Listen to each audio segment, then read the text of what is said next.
Hello and welcome to the first lecture on Introduction to Algorithms. Today we will try to see what are some motivational reasons to study algorithms.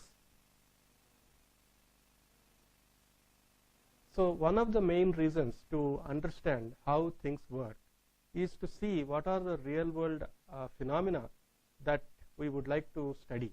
It turns out that many of the real world phenomena that we encountered in our daily life have a strong CS connection to them, and here are some examples. So one example is how do we schedule various jobs with various parameters, right? So for example, you may want to schedule so that the average time or average latency or overall time, overall latency, these are minimized. These kind of scheduling problems often arise in situations such as computer networks where a packet waiting time, packet arrival times, these have to be looked at carefully so that the end-to-end experience is smooth. Similarly, you could also think of game engines where what I'm referring to here is, in particular, suppose you have a machine that can actually play chess with humans, which has been achieved as far back as 2000.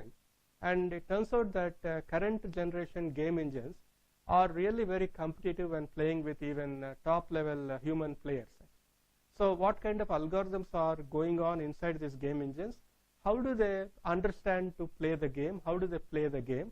These are really interesting questions from an algorithmic standpoint. Similarly, one can think of program translation, which means that you are able to take programs from a high level language and convert them to a language which is eventually understood by the computer.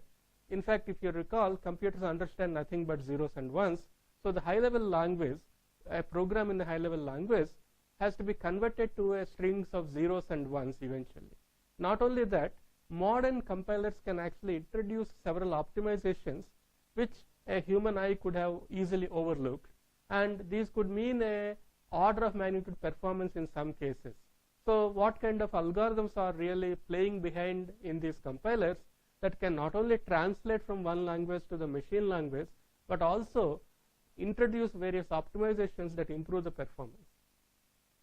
More recently, the IBM Watson is a standalone system that would actually compete with humans in a live game show. In fact, it won the game show, beating a contestant that has been winning for the past 10 years. So that's a remarkable achievement, given the fact that this machine did not have any internet access during the quiz show itself, right? So all it could have as a resource is all that is stored on the computer and all the programs and whatever thesaurus, dictionary, reference material, but it had to come up with answers to these quiz questions which are not known a priori, and it should be competing with humans in a live quiz show, which is kind of remarkable. Okay. Anyway, so what is our interest in all of these examples? We want to understand what is the kind of processes that go or that run behind these examples actually. Similarly, how do we design and analyze such solutions? What kind of techniques are required? What kind of building blocks are required to create these solutions? Also, importantly, once we understand piecemeal solutions, we should be able to generalize and ask, are there common methodologies that kind of bind these solutions together? Or given a particular nature of problem, how do we realize that, okay, this particular methodology might apply here to come up with a good solution? In fact, more deeper CS question always has been, can we do any better or can we not do any better, right? So can we argue that no better solutions exist, right, in any sense, right?